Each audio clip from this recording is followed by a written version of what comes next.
Welcome to Your Life Reset, a Virta Health podcast where bold stories meet breakthrough ideas. From massive weight loss wins to exploring the latest research, discover what's possible when science meets real life.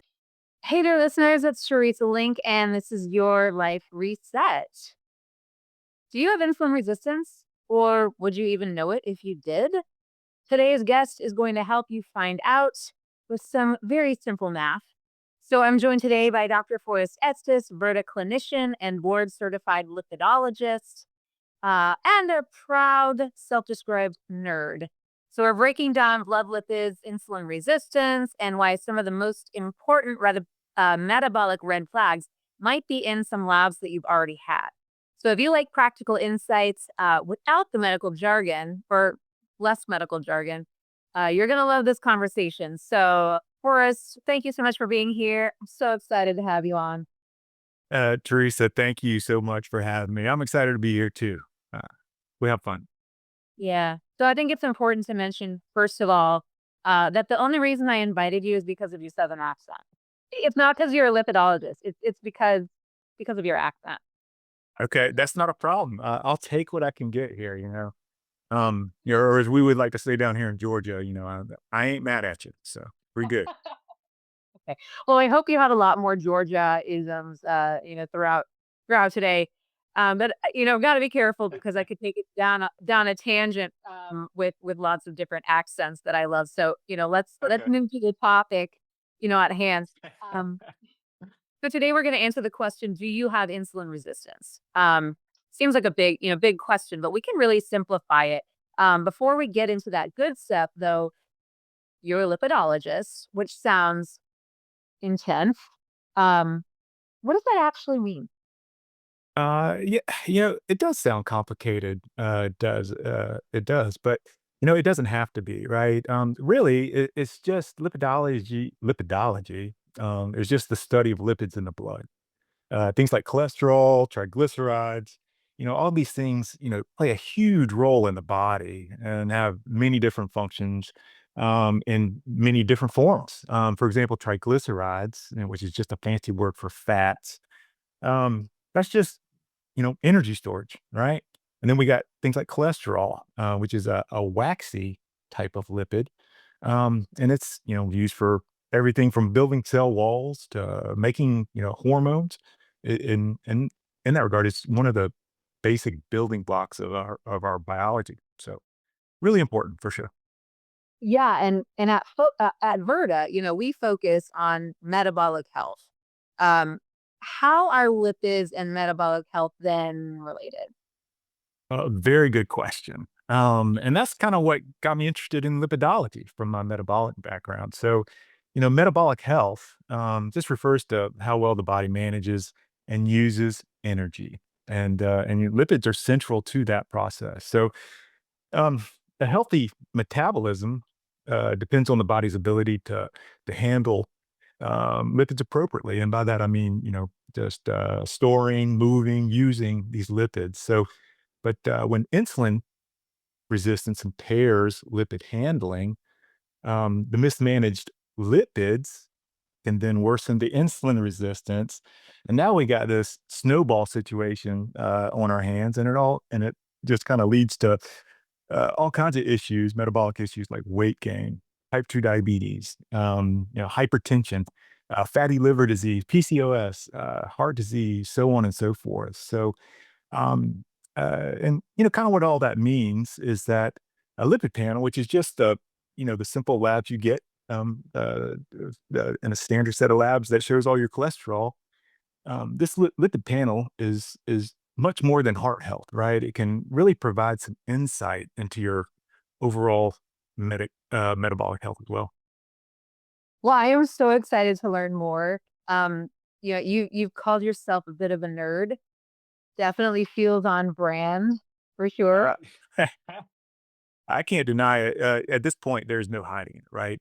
I tried being cool for quite some time. But at this point, I'm in the acceptance phase. I'm a nerd, and I'm at peace with that. So yeah, Yeah, me too, me too. I think the best part about getting older is you just don't care anymore about trying to be cool, and you can just embrace your nerdery. It's so liberating. So liberating. Did not agree with you more. That is 100% truth right there. So for sure. Oh, yeah. So let's connect some dots here. So lipids matter for metabolic health. We've established that. I'm really confident that our audience also knows already that insulin resistance is the root cause of metabolic disease. So very simply, what's insulin resistance? Yeah, sure, absolutely. Let's start with insulin itself, right? Super simple, super quick. Insulin is just a hormone that your pancreas produces when you eat carbs, and to a lesser extent protein. But its job is to move sugar from your blood into the cells so it can be used or stored as energy, right? Now, insulin resistance happens when your cells stop responding to that signal. It's like insulin, just keeps knocking on the door, and the cells just stop answering because they're just over it, right? So, but the fact is that the sugar's got to in your blood has got to go somewhere, right? So to compensate, your body just makes more insulin to get the job done. So blood sugar rises, insulin rises, and this whole back and forth creates a lot of stress and strain in the system. And over time, the inflammation driven by all of this metabolic stress leads to all the crazy things I mentioned before, like weight gain, diabetes, so on and so forth. So it's not just about the blood sugar. Exactly right. Blood sugar gets all of the blame, right, and not completely undeservedly, but all of the excessive insulin is really the main driver of all of this metabolic mayhem, right? We should be starting the conversation with insulin, and how we can decrease insulin levels. That's really helpful because, people usually think of high blood sugar as the cause of all these problems when really it's more the result of the underlying problem. Right. Yeah, exactly. It's like the cause of the cause, right? Or the body does definitely doesn't like high blood sugar alone, right? But the insulin response is what creates all the downstream problems for sure. So we tend to associate insulin resistance just with diabetes. I mean, I think a lot of us, do. So someone's insulin resistance, does that mean they have diabetes? Not necessarily, right? Insulin resistance exists on a spectrum. Type 2 diabetes is just the far end of that spectrum. It's the last stop, so to speak. Okay, I got it. Um, so all people with type 2 diabetes have insulin resistance, but not all people with insulin resistance have type 2 diabetes. Yes. Although although eventually they will if they're not, if that insulin resistance is ignored. Um, Agree. Yeah. all right. So let's say someone's listening and they're thinking, okay, I want to know if this applies to me. So their blood sugar might look normal, but they could still be insulin resistant, right? So do they need any fancy labs to figure this out? No, absolutely not, right? That's the beauty of this. Like, you can just a basic lipid panel, like I was mentioning before, just a list of cholesterol labs on standard set of labs that most people have already. That's it. That's all you need. That's completely enough. There's a simple calculation that we call the triglyceride to HDL ratio, and it's a simple calculation. Just uses two numbers from the lipid panel, and that's all you need. And most people already have that. So how do you figure that out, that ratio? Yeah, super simple. Like, you just divide your triglyceride number by your HDL number. And so, for example, so if your triglycerides are 150 and your HDL is 50, your ratio would be 3, right? 150 divided by 50 is 3. Um, and, individually, when you look at the lipid panel individually, those numbers look normal, right? They're not out of crazy range or anything like that, but they're actually metabolically related. And together they show an increased ratio, which is suggestive of insulin resistance. And as a general rule, anything above 2.5 or certainly above 3 raises concern. Lower is better. Ideally, you try to shoot them for 1.5 or below, but don't stop there. Go for it. Get after it. Go for one. Get it less than one. Go on with it for sure. So someone could be told that their labs are normal, but they could still be insulin resistant. Oh, exactly. Yeah. This ratio isn't like listed out as a number in the lab. You got to kind of calculate it in your head. So it's easy to miss. It's really easy to overlook. Yeah, that's a little bit scary, that it's so easy to miss, right? And that it's not something that is pointed out. So what if that ratio is high, like it's above 2.5, um, meaning that you've got high triglycerides, low HDL, right? Yeah. What does that mean for someone? So that's just a classic sign of insulin resistance and higher metabolic risk. Okay, so let's say somebody listening has this high triglyceride to HDL ratio, let's say 2.5 or higher. Where should they start? Absolutely right. So lifestyle, first and foremost, hands down. That's where you start, and that just means cutting back on sugar, processed carbs, focusing on whole foods, getting fiber from real food, not just supplements, right? And moving your body, right? And I think it's important to know that exercise is going to help for sure, but the majority of the heavy lifting in this case is going to be driven by your diet for sure. Got it. But, those changes to your diet don't have to be extreme, right? No, not at all. That's what's so great. Small changes over time, big results. And that's kind of what it's a great way to look at it for sure. All right. I'm going to put on my dietitian hat now, and Okay. talk about maybe some practical advice with this. So as a Awesome. dietitian, I would recommend, starting with some simple steps, right? That can really make the biggest impact, possible. So first, I would focus on reducing sugar. So if you're drinking sugary beverages like, regular soda, sweet tea, fruit juice, even the 100% fruit juice, ditch those now. Um, Immediately.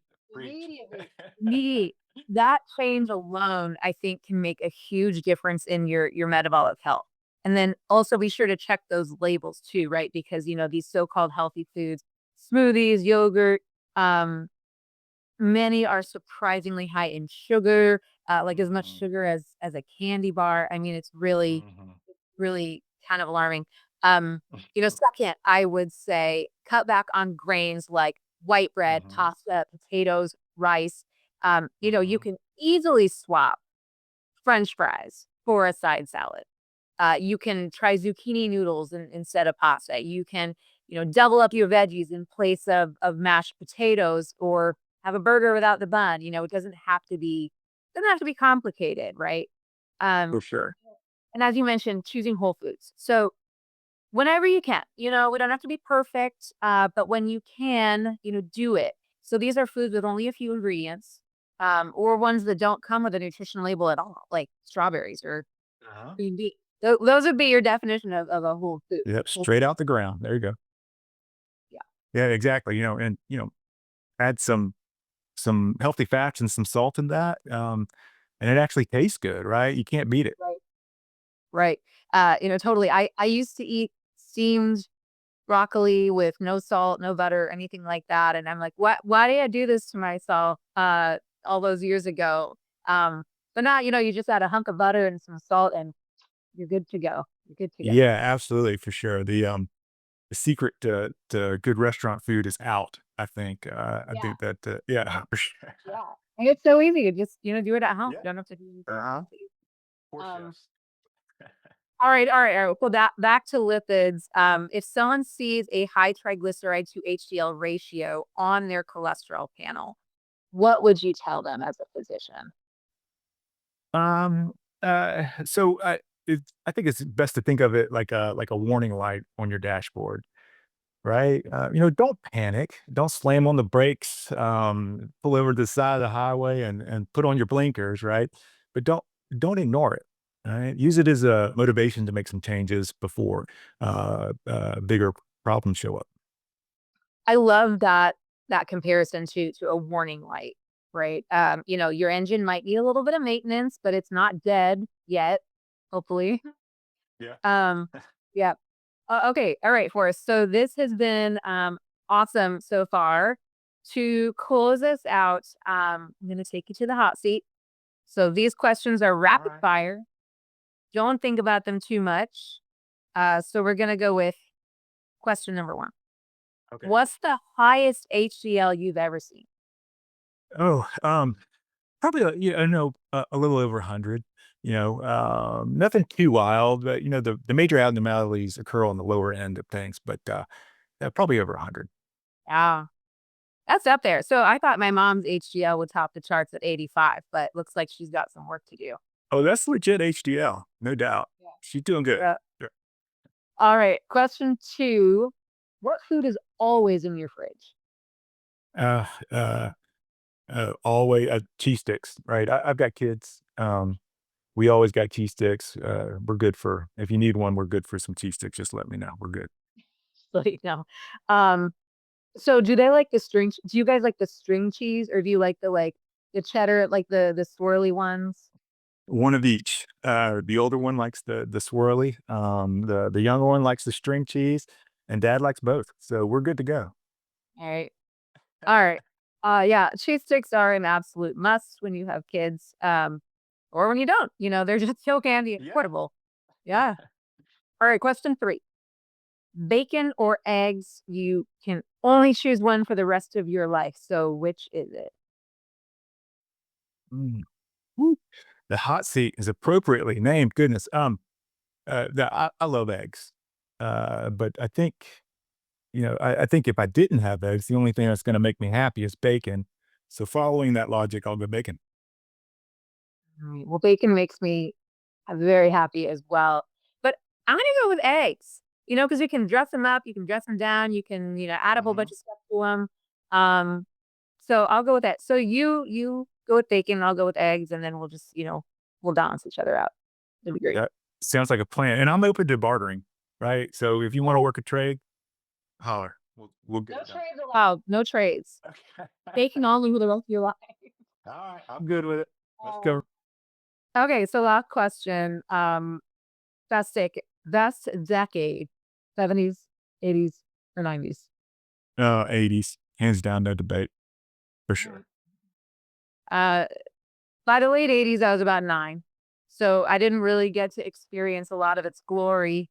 I was a teenager, young adult. So what made the 80s the best decade? Uh, uh, right off the Was it bat, the I think hair? you just think. Was it the hair? Well, yeah, yeah, it's got to be the hair, right? Yeah, definitely. I had the standard bowl cut. I don't know if you remember that, which eventually in the '90s in college it grew out to shorter length, and now it's just gone. But I remember it all very fondly. So, Well, I hope you have pictures. oh yes, we do. No. Good, good. I just actually found a photo um when I was looking at this collage that I made of me and my brother when we were younger, Uh, and I was showing my 6-year-old.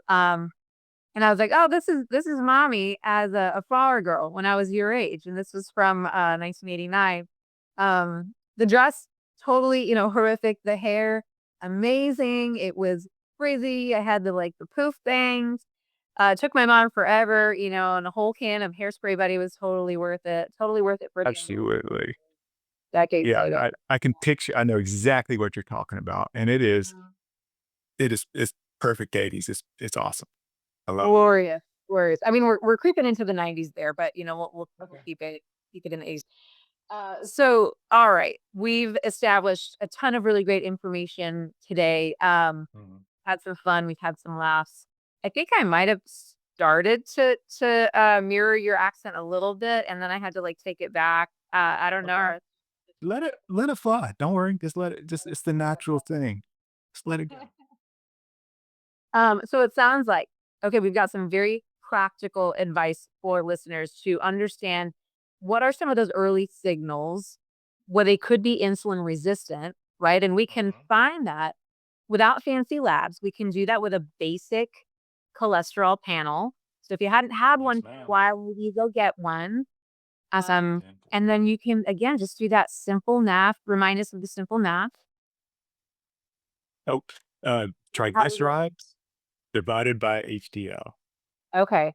And then remind us too, what number are we trying to get below and what number maybe could cause you to want to look at that blinking engine light? Sure. Right. Absolutely. So the goal would be 1.5 or below, right?